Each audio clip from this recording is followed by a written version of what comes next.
Welcome to Parchment Update, an interview series from the Parchment Community Library to bring your community closer to you. I'm Karen Woodworth, Library Ambassador. Joining me today is Jon Heasley. He's the chair of the City of Parchment's Kindleberger Arts Commission, and today we're going to talk about the Summer Concert Series. Thank you for being here. Oh, happy to. Thanks for doing this. Well, you've got a great lineup. Please tell us about the performers for this year's Summer Concert Series at the Yes, we do. As you know, we've already had one concert that went over very, very well, considering the weather was not great. It was a little bit rainy, but we had a really good turnout for Denise Davis and the Motor City Sensations.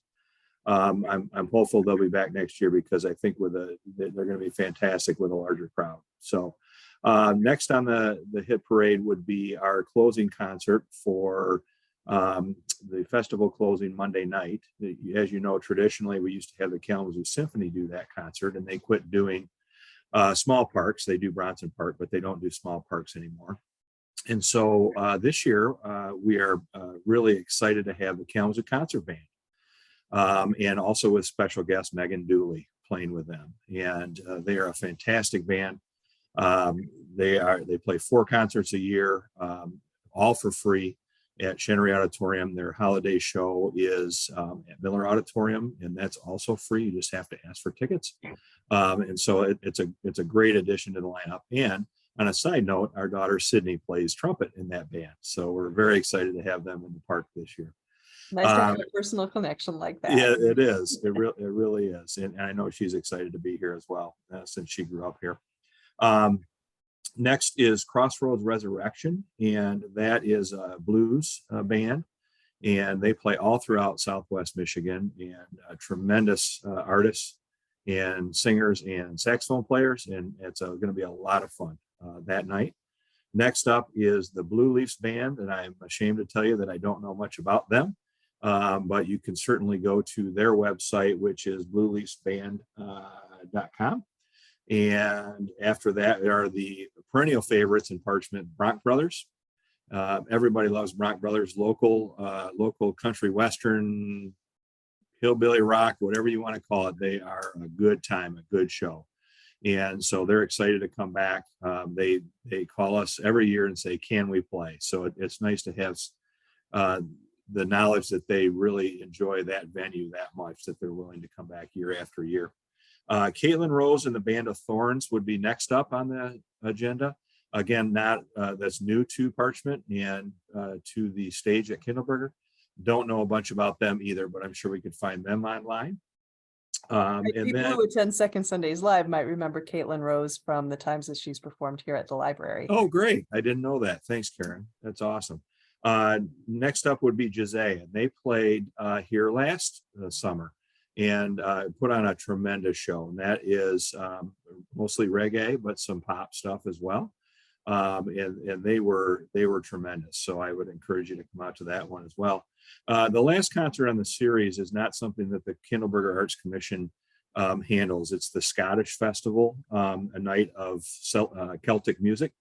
And it is in correlation with the Celtic Festival that they have in Kindleberger. And so it's a night of that music, and we don't manage that. We just offer them the stage, but it is on the same time frame. I think it's on the 27th of August. I think that's right. Anyway, so that's the lineup this year. Tremendous array of acts, and no two the same. And I think everybody's going to be really, really happy. Yeah, and it's just so wonderful that every single Sunday night is filled from the festival all the way through August 27th. That's right. And so you've talked maybe a tiny bit about this, but how does the commission find the performers and put together the schedule for this series? Yeah, sure. So there is a special person that handles all that, and it happens to be my wife, Julie. And she is also on the Kindleberger Arts Commission as our secretary.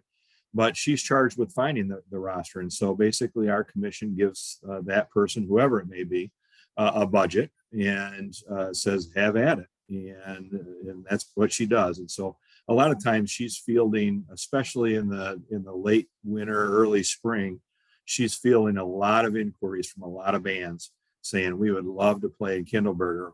How do we get on your stage? And so to pare that down, and I would say this year, easily she got 40 requests. And to pare that down to 7 or 8 is hard to do.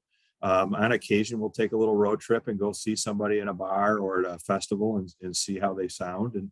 And so the other thing is there are some talent agents that have multiple bands in different genres, and they will be kind of a resource for her to explore other opportunities. So this year, there are 3 bands that are represented by one talent guy, and so that makes it a little bit easier on her because she can one-stop shop, so to speak.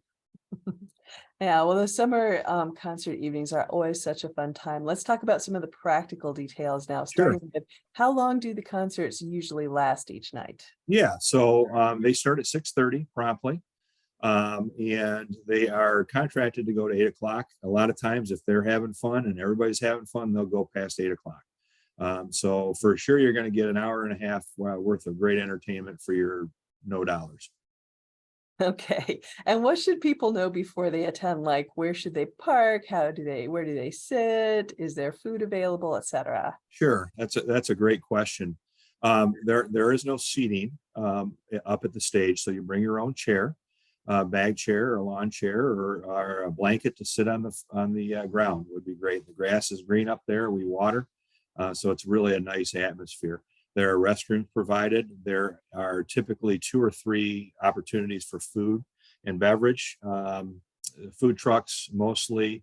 Grad Bash does ice cream from Plainwell Ice Cream. A lot of opportunities, but we also encourage you to bring your own. Get a pizza from Gino's, or grab something at Harding's and bring it up with you, and sit down and just enjoy the music. One note is there no alcohol allowed in Kindleberger Park, so that I think that's important to know. As far as parking goes, we reserve the parking, the lot closest to the venue up by the water tower is reserved for handicap. And you will be turned away if you try to park in there and you don't have that sticker. But there's plenty of parking if you just keep on going up the hill for Little League, where Little League parks, and then also on Park Street. There's a ton of parking on Park Street, and it's just an easy walk to get to the venue from there. All right. Now, what happens if it rains? Yeah, that's a great question too, because as you know, we live in Michigan, and there's a good chance it's going to be sunny and 80 and then going to be raining and 65. So unfortunately, we don't have the option to have a rain site. And so it is that we will play as long as the band is good with it and our sound guys are good with it, because as you can imagine, the equipment that they're using is quite expensive. And so certainly not in an electrical storm, and we wouldn't want to get anybody hurt anyways in an electric storm, but a heavy rain would be tough too, because we don't want those electronics to get wet. So typically we try to make that call as late as possible, because again, it does change quickly. And in fact, I think the last concert we had was a good example of that. It rained most of the day, and we waited as long as we could, and it kind of cleared off, and it didn't rain again, and we had the concert. So I think our goal is to provide that entertainment, and we're going to do everything we can to do it. And occasionally we do have to cancel, and there is no rain site. All right. Well, I have a little bit of a personal question for you now. Oh, man. What is your favorite part of attending the summer concert series? See, it's a hard one too, isn't it? Oh boy, yeah. It's tremendously difficult. No, not at all.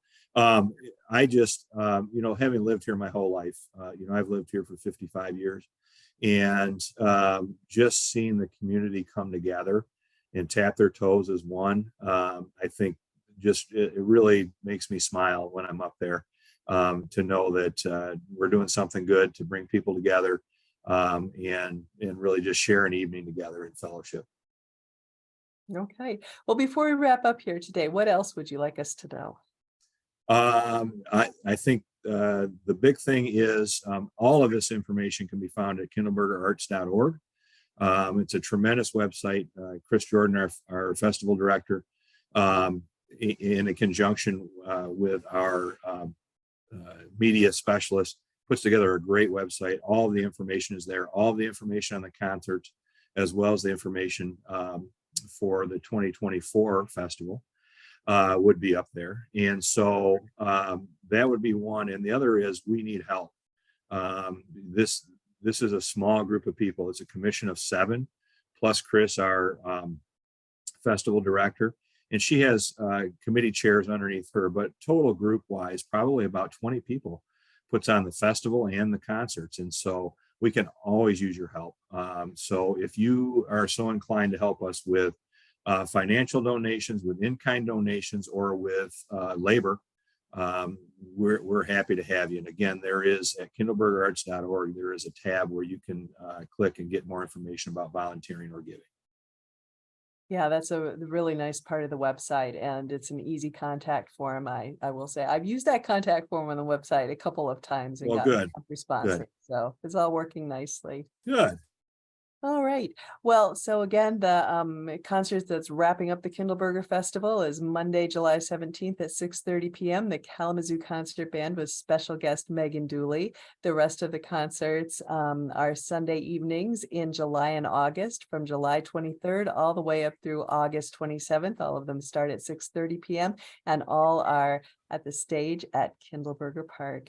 John, And thank you so much. all are free. Don't Yes, forget and that. And free. all are free. So yes, Karen, thank you very much for having me. And thank you for coming and sharing the information. Of course.